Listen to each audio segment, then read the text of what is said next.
samping menampilkan GLC Coupe baru, Mercedes-Benz Indonesia juga menampilkan layar AMG-nya, yaitu A35 dan GT53. Nah, kita bahas dulu yang A35 ya. Yang A35 ini dia mengambil basis dari A200 dan lampunya masih sama ya, dan ya lekukan-lekukannya juga kurang lebih sama. Tapi dia punya tenaga yang jauh lebih besar. Tahu berapa? Ya, 306 horsepower dan dia pakai penggerak 4 roda yang Mercedes menyebutnya sebagai 4MATIC. Tapi 4MATIC-nya ini bukan 4S-MATIC ya yang dipakai di suatu brand Jepang. Ini 4MATIC beneran. Dan kita lihat ya, memang tampilannya sporty. Terus di sini ada front canards. Jadi seperti ada garisnya gitu. Selain fungsi estetika, ini juga memiliki fungsi aerodinamika juga. Terus grillnya juga ini lebih gagah ya. Kalau yang versi A200 itu kan dia warnanya polos, cuma ya warna terang. Tapi di sini dia memakai warna gelap dan garisnya ada 2 buah. Jadi terlihat lebih kekar. Yuk sekarang kita lihat bannya. Ya, kita lihat bannya. Dia bannya menggunakan Pirelli dengan profil 235/35 R19. Nah, Pirelli-nya ini merupakan tipe P0 yang memang terkenal sebagai high performance ya, yang dipakai di Scirocco dan juga dipakai di Lamborghini. Jadi memang mobil ini high performance banget.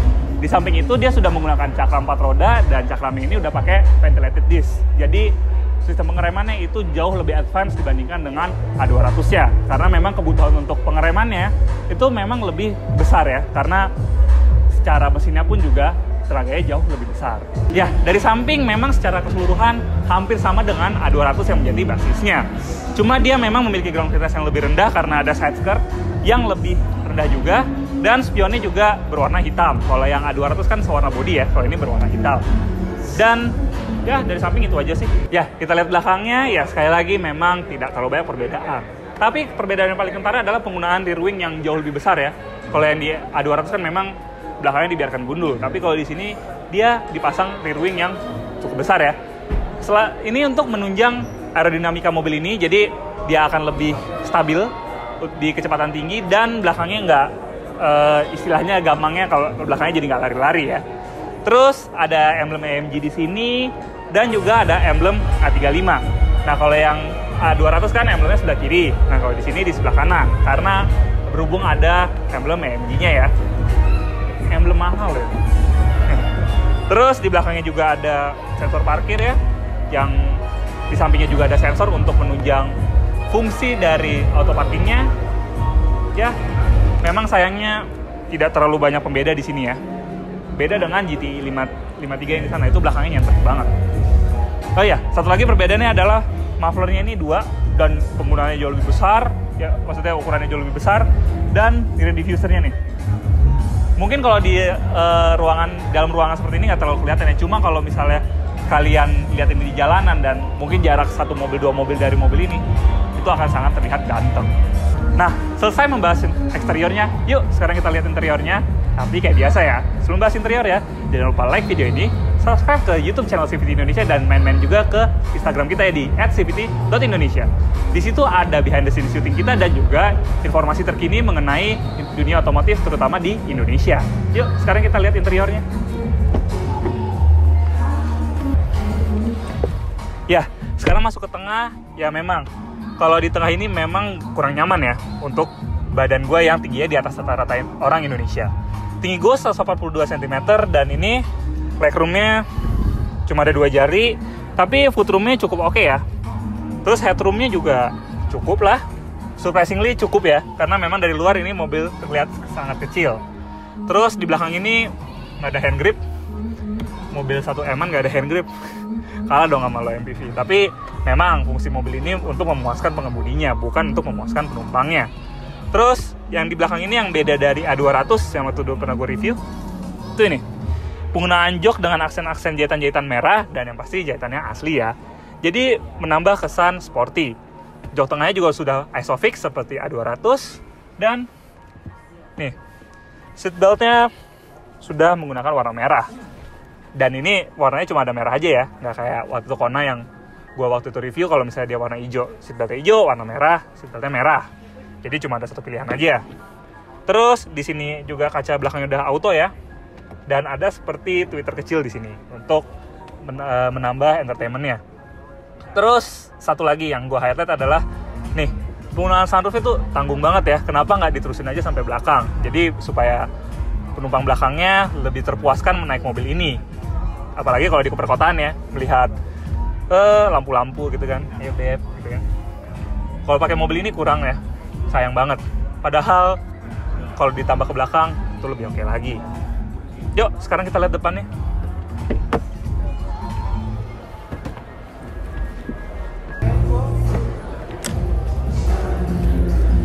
Ya, lanjut ke depan. Ya sekali lagi Aura A200-nya kental banget ya. Cluster AC-nya sama, terus pengaturan AC juga sama. Masih pakai auto climate control ya, udah pasti ya. Terus yang paling kentara di sini adalah perbedaannya di sini nih, speedometernya. Ini yang gue sayangkan sih, kenapa dia nggak pakai full screen seperti di A200 yang di review gue kemarin ya. Gimana ya, mobil 1M kok speedometernya seperti ini? Harusnya bisa pakai yang full screen. Ini menurut gue sangat teramat kecil, jadi sayang banget sih. Tapi setirnya nih, ini gue suka banget nih. Ini perpaduan leather sama alcantaranya nih, keren banget. Apalagi di sini pakai flat bottom. Ini keren banget, parah. Terus joknya juga udah pakai ini ya, sporty. Jadi dia udah pakai jahitan merah di sini, jahitan asli. Terus perpaduan kulit dan alcantaranya sangat kelihatan ya. Terus di sini ada kayak bolongnya, jadi untuk menambah kesan sporty. Terus nih, pedal shiftnya juga lebih gede dibanding dengan yang A200. Dan ini kalau kalian driving, kalian tekan secara bersamaan, dia akan menjadi launch control yang sangat menjambak sih. Dulu gue pernah coba punya temen gue yang A45, dan di sini pasti nggak akan ada bedanya. Terus di sini juga ada driving mode-nya, jadi bisa sport plus individual, dan juga eco kalau kalian lagi dalam kota. Jadi dalam kota ngapain pakai eco kan? Ngapain pakai sport kan? Nggak ada gunanya. Terus sebelah kanan sini ada electric parking brake, jadi parkingnya udah nggak kayak gini ya. Di sini udah pakai elektrik, dan pengaturan seatnya itu udah elektrik. Dan ada memory seat untuk penumpang depan dan juga pengemudinya. Terus di sini seat beltnya juga seperti belakang, udah pakai warna merah yang menambah kesan sporty. Nah, aduh, jadi pengen turun nih gue nih, yang bawa pulang, tapi harus bayar dulu. Ntar deh, tunggu CVT subsidi 1 juta dulu ya, amin. Baru kita mungkin bisa giveaway mobil ini kalian, dan gue bisa punya satu. Nah, tadi kita bahas A35 ya. Nah, sekarang kita bahas yang lebih buas lagi, yaitu GTS 53. Ya, GTS 53 ini memang mobil high performance dari AMG ya. Dan dia nggak pakai, kalau misalnya kan pakai seri A, kalau Mercedes itu pakai seri A, B, C. Tapi ini nggak, ini langsung pakai GT. Dan dulu pertama kali diluncurkan dengan AMG GTS. Terus menyusul dengan AMG GTR yang lebih liar. Dan sekarang dia mulai turun satu kelas dan meluncurkan GTS 53. Nah, kita lihat depannya ini. Dia grillnya memang sebahasa ya dengan GT-GT yang lain. Jadi grillnya itu sangat besar dan nggak pakai garis yang melintang seperti Mercedes pada umumnya. Dia pakai garis yang vertikal ke bawah, dan emblem Mercy-nya tetap ya, itu besar banget. Terus lampunya di sini juga sudah memakai multi beam LED yang sinarnya itu liar, buas banget sih. Kalian kalau di belakang, percaya atau enggak, kalian kalau di belakang bus kota, mungkin jarak sekitar 1 mobil, kalian dim, itu kacanya akan cahayanya akan menembus kaca dari bus itu. Kalian boleh coba deh, dan kalau kalian penasaran bisa beli mobil ini, tapi duitnya siapin dulu ya. Terus juga karena lampunya terang banget, di sini nggak perlu pakai fog lamp ya. Dan desain bumpernya nih sporty banget, nggak kalah sporty dengan A35 ya. Kalau A35 itu kelihatannya seperti mobil yang agresif, tapi kalau di sini nggak. Ini seperti kalem tapi buas. Dan buasnya itu juga terbukti dari horsepower-nya ya. Kalau yang A35 tadi kan gue bilang 306 horsepower, tapi di sini berapa?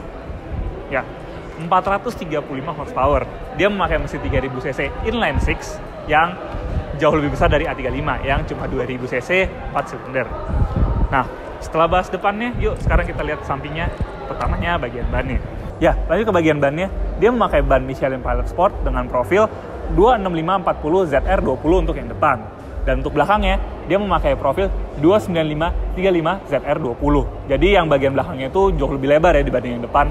Karena memang mobil ini mungkin berpenggerak 4 roda dengan 4MATIC Plus. Jadi Bedanya dengan 4MATIC biasa yaitu kalau 4MATIC biasa itu depan dan belakangnya tuh 50-50 pembagiannya.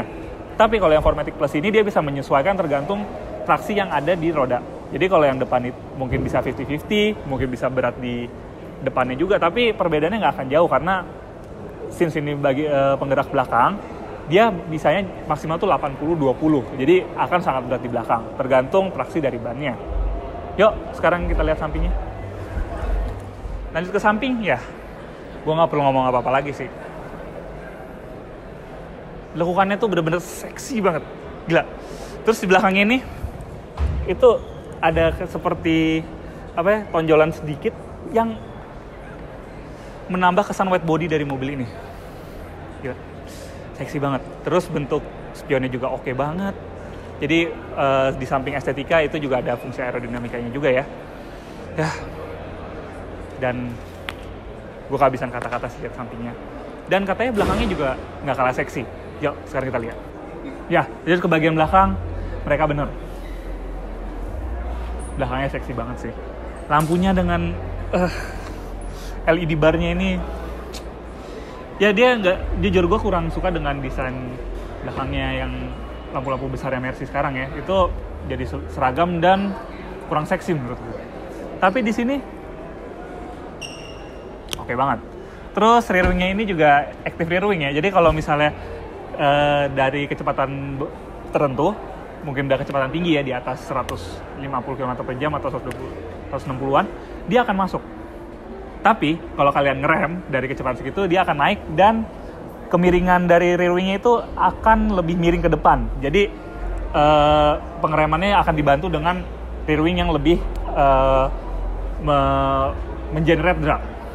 Terus di sini ada for muffler yang asli ya pasti ya. Ya masa harga 3M masih pakai knalpot palsu sih.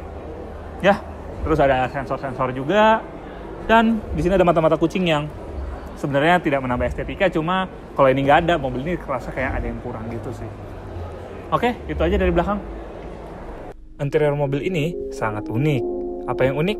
Yuk, sekarang kita lihat. Ya, di tengah ini memang dia sporty banget sih. Tapi memang bukan dia nggak menekankan kenyamanan ya. Memang lebih ke aura sportinya. Jadi kalian kalau naik mobil ini jangan mengharapkan kenyamanan. Tapi kalau misalnya disetirin dia juga masih oke sih. Kenapa gue nggak menyarankan kalau kalian disetirin naik mobil ini kalau kalian cari kenyamanan? Pertama, joknya ini itu kemiringannya memang sangat miring ya. Itu biasanya jadi bikin kalian tuh seperti kakinya menggantung. Sementara kalau nyaman mungkin angle-nya bisa dibikin lebih agak datar lagi ya. Tapi secara estetika gue bisa bilang ini merupakan salah satu coupe 4 pintu yang sangat cantik untuk interior tengahnya. Di sini ada emboss AMG-nya dan seatbeltnya seperti di A35 tadi, dia pakai warna merah. Terus di sini nih, ini juga untuk kontrol AC-nya dia sudah memakai layar ya. Jadi nggak ada tombol-tombolan lagi, cuma mengenalkan sentuhan kalian. Bisa mengatur seperti ya pasti kecepatan semburan dari lubang AC ini. Kalau untuk suhu mungkin bisa ya, karena dulu di E250 gue udah bisa, masa di sini nggak bisa. Di sini ada cup holder yang cukup unik ya. Kanan sama kiri tuh besarnya beda. Kalau yang kanan tuh agak kecil, mungkin cuma bisa taruh aqua gelas atau ya di bawah 600 ml lah. Tapi yang kanan ini gede banget. Mungkin bisa kalian taruh aqua 1,5 liter tuh bisa taruh di sini. Dan di sini ada seperti tombol, mungkin ini berfungsi untuk sebagai pendinginnya. Nah, kalau berbicara mengenai ruang, ya ruang kakinya memang lebih besar dari A35 karena memang bodinya ini lebih panjang dan juga lebih lebar. Tinggi gue 182 cm dan headroom gue ini 4 jari pas, dan legroomnya ini tadi ada orang sebelumnya dan mungkin setelah lihat secara sekilas posisinya tuh hampir sama dengan gue. Itu masih ada 4 jari nih, masih ada 4 jari dikit. Yang menurut gue sih oke banget. Terus footroom ya cukup lah untuk mobil yang memang tidak mengorientasikan kenyamanan. Dia juga udah ada auto window up and down, dan juga sudah ada sound system dari Burmeister yang suaranya top notch. Ya, lanjut ke bagian depan. Pertama gue adjust dulu ya posisi ininya. Dan bener, memang nggak jauh beda, gue hanya perlu adjust sedikit aja. Dah, yang pertama gue notice adalah nih, dashboardnya materialnya udah bagus ya. Terus di sini ada corak di panel pintunya tuh unik banget, dan ada jahitan-jahitan asli. Terus setirnya, kalau tadi kan perpaduan leather sama Nappa leather sama Alcantara ya. Di sini ini full leather, full Nappa. Dan di sini ada flat bottom. Terus di sini ada tombol-tombol yang mungkin kalau mobil dinyalain baru kelihatan yang fungsinya apa ya. Tapi mungkin di sini start engine di sini karena gue nggak menemukan tombol-tombol untuk nyalain mesin. Oh, di sini. Ini mungkin lebih ke ya nggak tahu sih. Coba ntar mungkin kalau dapat test unitnya kita coba ya. Terus nih, ini cluster tengahnya mirip sama Porsche sedikit. Jadi di sini apanya warna silver dan ada seperti kisi-kisinya di sini. Kisi-kisinya banyak tapi yang bisa difungsikan cuma 2 ya. Kenapa ya? Mungkin ada sunatan massal. Gue nggak tahu juga sih. Dan di sini ada persnelingnya tuh kecil. Tapi memang di mobil ini kalau pemakainya lebih banyak pakai manualnya ya, karena memang mobil ini kalau bisa ada yang beli pasti dia akan memakainya itu bukan untuk harian tapi melainkan untuk weekend car aja. Terus speedometernya udah full screen sama seperti yang E-Class yang waktu itu di review sama Eja ya. Itu clusternya kurang lebih mirip lah. Ini mungkin common parts ya. Dan nih joknya itu bucket banget. Ya wajar lah karena ini mobil sport ya. Terus ada emboss AMG-nya dan lagi-lagi seat beltnya pakai warna merah. Sama seperti di A35 ya. Oke, itu aja dari depan. Yuk, sekarang kita jalan. Sorry lupa, ini di Indo ada nggak bisa. Mungkin kalau kunci di sini bisa kita bawa, tapi jangan.